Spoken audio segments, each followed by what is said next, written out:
Good morning, praise the Lord. दिन की शुरुआत परमेश्वर के वचन के साथ एक बार फिर मैं पास्टर राजकुमार आप सब प्रियों का इस प्रातःकालीन वचन मनन में स्वागत करता हूं।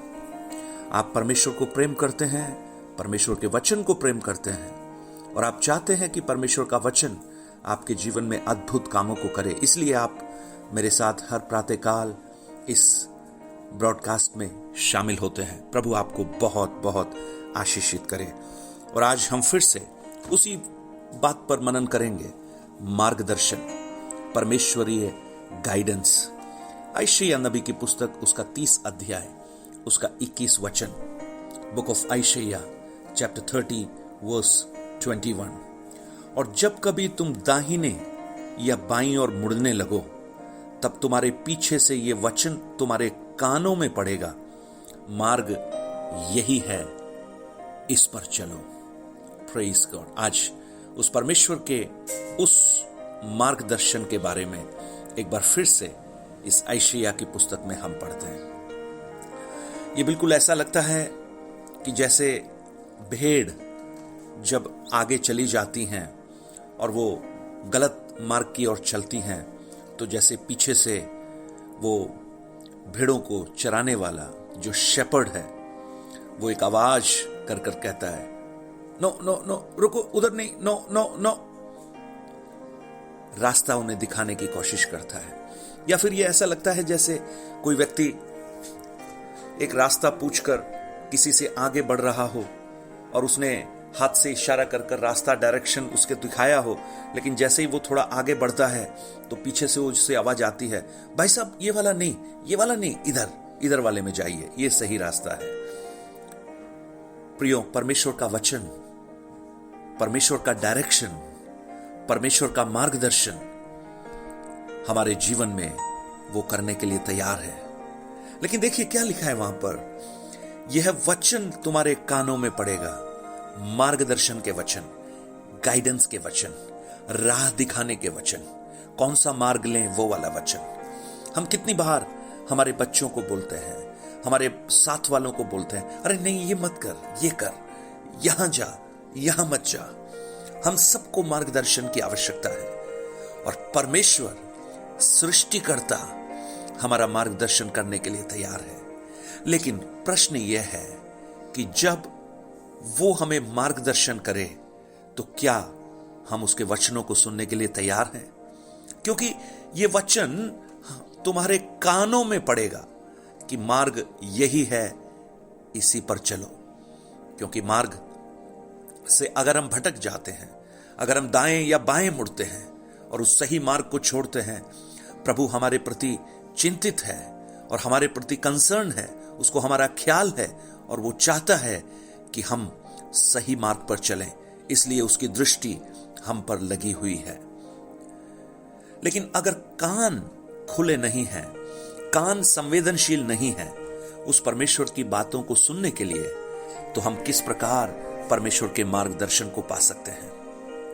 प्रियो, पिछले दिनों जयपुर में जहां मैं रहता हूं, एक बड़ी दुखद घटना हुई। कुछ सालों पहले की बात है। 2 बच्चियां रेलवे ट्रैक से क्रॉस कर कर वो कॉलेज जा रही थी और जब वो क्रॉस कर रही थी, ट्रेन सामने से आई और उसने बड़ी तेज हॉर्न बजाया, लेकिन ये बच्चे, इन्होंने सुना ही नहीं और एक्सीडेंट में उनका मृत्यु हो गया। ट्रेन का हॉर्न इतना बड़ा है, इतना लाउड है, इतना तेज है, लेकिन इन्होंने सुना नहीं। जानते हैं कारण क्या था? इनके कानों में ईयरफोन लगकर एक बहुत ही मधुर संगीत जो इन्हें पसंद था वो सुन रहे थे। इन्हें उस हॉर्न की आवाज अपने उस गीत की आवाज में सुनाई नहीं दी। प्रियो, ठीक उसी प्रकार आज जब परमेश्वर अपने लोगों से बात करना चाहता है, हम संसार की बातों में इतना खोए हुए हैं, इतना मशगूल हो चुके हैं कि परमेश्वर के उस मार्गदर्शन को हम सुन नहीं पाते, हम समझ नहीं पाते कि ये आवाज कौन सी है। प्रियो, आज अगर आपके कान उस परमेश्वर की आवाज को सुनने के लिए संवेदनशील हैं, तो निश्चित रूप से उस परमेश्वर का मार्गदर्शन, उसकी गाइडेंस आपके जीवन में होगी। नहीं बेटा, नहीं बेटी, ये नहीं, ये वाला मार्ग ले, क्योंकि ये मार्ग जो तुम लेना चाहते हो तुम्हें उत्तम तो दिखाई देता है, लेकिन आगे चलकर ये बहुत ही खतरनाक मार्ग होगा। लेकिन जो मार्ग मैं तुम्हें बता रहा हूं वो तुम्हारे लिए बेहतर है, तुम्हारे लिए उत्तम है, इसलिए इस मार्ग को लेना है। आज प्रभु से प्रार्थना कीजिए, प्रभु मेरे कानों को संवेदनशील बनाइए, मैं आपकी आवाज सुन सकूं।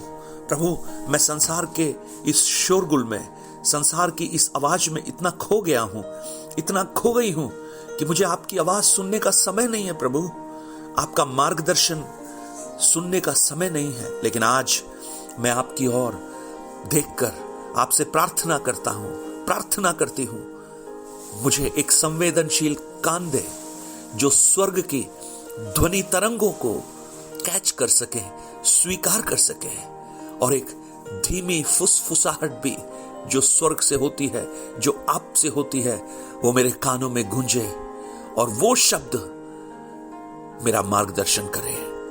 और प्रभु मैं ये विश्वास करता हूं कि आपका दिखाया हुआ मार्ग उत्तम है, भला है, और वो आशीषों का मार्ग है। क्योंकि हम पढ़ते हैं यिर्मयाह 29 उसके 11 में, मेरे विचार तुम्हारे लिए हानि की नहीं लाभ की है, और निश्चित रूप से तेरी आशा पूरी करने वाले वचन हैं। आज इन वचनों के सामने अपने आप को हम समर्पण करें, शांत होकर उस परमेश्वर की आवाज को सुनने के लिए बैठें। हम कई बार प्रार्थना में इतना बोलते हैं कि हम बोल बोल कर खत्म कर देते हैं और आमीन बोलकर उठ जाते हैं। लेकिन क्या आप परमेश्वर से सुनना चाहते हैं? क्या आप ये सुनना चाहते हैं, बेटा ये मार्ग सही नहीं है, बेटी ये मार्ग ठीक नहीं है? तो जरूरी है कि आप कुछ समय शांत होकर उस प्रभु से सुनने के लिए अपने आप को समर्पण करें, और उस खामोशी के बीच में भी आप परमेश्वर की आवाज को सुन पाएंगे। Praise the lord, praise the lord, praise the lord. एलिया के समान आंधी में परमेश्वर नहीं था, भूकंप में परमेश्वर नहीं था, लेकिन एक महीन और धीमी आवाज, वो परमेश्वर की आवाज आज आपके कानों में गूंजे, आपको मार्गदर्शन करे। The guidance of God may follow you, may guide you. प्रभु इन वचनों से आपको आशीषित करे। आज अगर आप अपनी प्रार्थना, निवेदन और गवाहियों को हमारे से बांटना चाहते हैं, आप जरूर फोन कीजिए। परमेश्वर आपको बहुत बहुत आशीषित करे।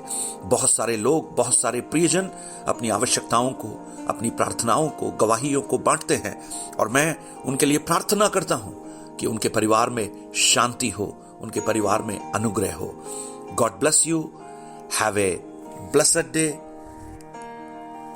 Thank you.